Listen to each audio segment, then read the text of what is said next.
Bonjour et bienvenue sur la fiche mission.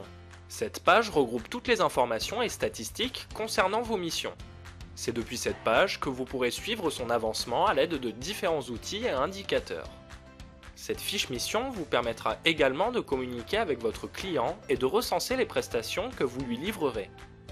Tout d'abord, vous retrouverez ici le titre de la mission. Notez que pour accéder à la plateforme d'appel dédiée à cette mission, il vous suffira de cliquer sur ce bouton. Dans ce premier bloc, vous retrouverez les paramètres de cette dernière avec notamment son état, son type, son secteur d'activité, sa date de commencement ou le tarif que vous avez négocié pour chaque prestation. Vous retrouverez également dans ce bloc l'état d'avancement de l'objectif, le délai qu'il vous reste pour l'atteindre, ainsi que votre temps de travail total sur cette mission. Les boutons en haut de ce bloc vous donneront accès aux principales informations de la mission, comme entre autres le script d'appel, les agendas qui lui sont éventuellement liés, ou encore les critères de qualification qu'il vous faudra impérativement respecter lors de la validation d'une fiche. En cliquant ici, vous aurez accès aux options avancées. Vous pourrez modifier la couleur de la mission, ce qui vous permettra d'attribuer une couleur qui sera utilisée dans toutes les interfaces de suivi des missions. Cette option sera particulièrement pratique si vous possédez de nombreuses missions afin de pouvoir les identifier rapidement. Cette option vous permettra d'interrompre votre mission. Cette dernière sera alors transférée dans la rubrique des missions archivées et vous ne pourrez plus travailler dessus. Attention, si vous interrompez une mission avant l'atteinte de l'objectif ou avant la fin du délai contractuel que vous avez défini avec votre client, votre note de profil sera impactée. Ce bloc vous montre l'état du fichier de prospection mis en place par votre client. Vous retrouverez chaque état d'appel avec le nombre de fois où il aura été attribué. Ce pourcentage représente le nombre de contacts qu'il est encore possible de traiter. Ce bloc vous indiquera tout simplement le client pour lequel vous travaillez sur cette mission. Toute la deuxième partie de la fiche mission vous donnera accès à des statistiques liées à la production de votre mission. Ce premier bloc comporte les chiffres clés. Vous pourrez définir ici la période pour laquelle vous souhaitez que ces chiffres clés correspondent. Les chiffres clés rassemblent des statistiques concernant entre autres les appels, le temps de communication ou encore le nombre de fiches traitées. En cliquant sur les options avancées, vous pourrez réorganiser les données à votre convenance ou décocher celles que vous ne souhaitez plus afficher. Ce grand bloc est dédié aux statistiques de vos appels qui vous seront présentées sous différentes formes. Comme pour les chiffres clés, en cliquant ici, vous pourrez sélectionner une période spécifique à afficher. Le premier onglet vous donnera accès à la courbe des appels que vous avez réalisés. Vous pourrez choisir d'afficher les états d'appel qui vous intéressent en cliquant sur ces derniers dans la légende. Dans le deuxième onglet, vous retrouverez la répartition de vos appels sous forme de diagramme bâton. Dans le troisième, vous retrouverez un tableau de statistiques entièrement personnalisable. Pour le personnaliser à votre convenance, il vous suffira de cliquer sur Options avancées et de cliquer sur Options du tableau. Vous pourrez ainsi définir les colonnes ainsi que la nature des données que vous souhaitez afficher.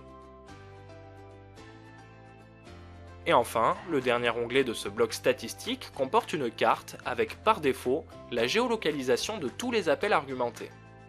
En cliquant ici, vous pourrez choisir les états d'appel que vous souhaiterez voir affichés sur la carte. Vous aurez la possibilité d'exporter tout ou une partie de vos graphiques en cliquant sur Options avancées, puis Générer fiche PDF. Il vous suffira de sélectionner les graphiques que vous souhaitez exporter en cochant les cases correspondantes. Pour finir, cette dernière option vous permettra d'afficher vos graphiques en plein écran.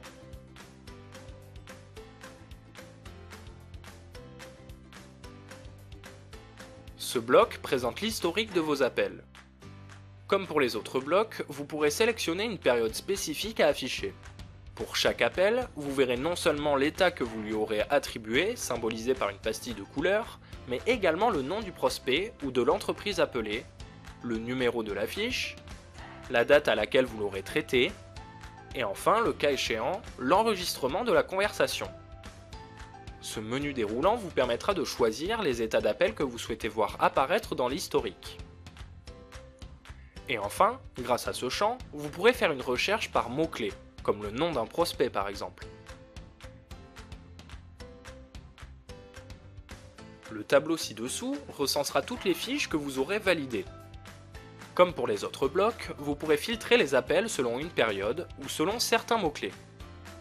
Vous retrouverez plusieurs informations sur le tableau, comme le numéro d'identification de l'appel, la date de traitement, l'enregistrement audio, l'identité du prospect, éventuellement la date du rendez-vous dans le cas des missions de prise de rendez-vous, ainsi que le nombre et l'état des mails ou SMS que vous aurez envoyés. La colonne Action vous indiquera si la prestation a été validée ou refusée par votre client. Comme le compte à rebours l'indique, il aura 24 heures pour réécouter l'appel et décider s'il vous achète la prestation ou non. Lorsque votre client validera une prestation, il ne pourra plus revenir en arrière et la somme que vous aurez définie pour celle-ci vous sera créditée dans vos crédits bloqués. En revanche, s'il la refuse, il devra préciser les critères qui pour lui n'ont pas été respectés et laisser un commentaire expliquant sa décision. En fonction du motif de son refus, vous pourrez être amené à recontacter le prospect afin de requalifier au mieux les critères et ainsi lui reproposer la fiche. En cas de désaccord avec votre client sur la validité d'une prestation, vous pourrez faire appel à un arbitrage en cliquant sur ce bouton et c'est notre équipe de gestion des conflits qui statuera sur la validité de la prestation de façon impartiale en se basant sur le ou les enregistrements audio. Si tous les critères sont bien présents, la prestation vous sera automatiquement payée. Notez bien que le processus d'arbitrage n'est pas anodin et signera généralement la fin de la collaboration avec votre client. Nous vous invitons donc fortement à communiquer avec lui afin de trouver si possible un arrangement à l'amiable avant de faire appel à un arbitrage. Pour accéder à la fiche d'un prospect, il vous suffira de cliquer sur la ligne correspondante. Vous aurez ainsi accès aux données du prospect ainsi qu'à tout l'historique de ses appels, et c'est aussi depuis cette fenêtre que vous pourrez modifier le rendez-vous ou rappeler le prospect si nécessaire. Et enfin, si la mission est le prolongement d'une autre, il est possible que vous voyez afficher dans ce tableau des lignes grisées. Ces lignes correspondent aux prestations de l'ancienne mission et vous sont affichées afin de vous montrer l'historique de celle-ci. Pour finir, ce bloc de chat vous permettra de discuter avec votre client. Vous pourrez voir si celui-ci est en ligne grâce à ce module de présence. S'il n'est pas connecté, il recevra vos messages par mail. En cliquant sur ce bouton, vous pourrez également, si vous le souhaitez, créer une visioconférence avec lui. Nous espérons que cette vidéo vous aidera dans l'utilisation de la plateforme. N'hésitez pas à nous contacter pour toute autre question, nous nous ferons un plaisir de vous répondre.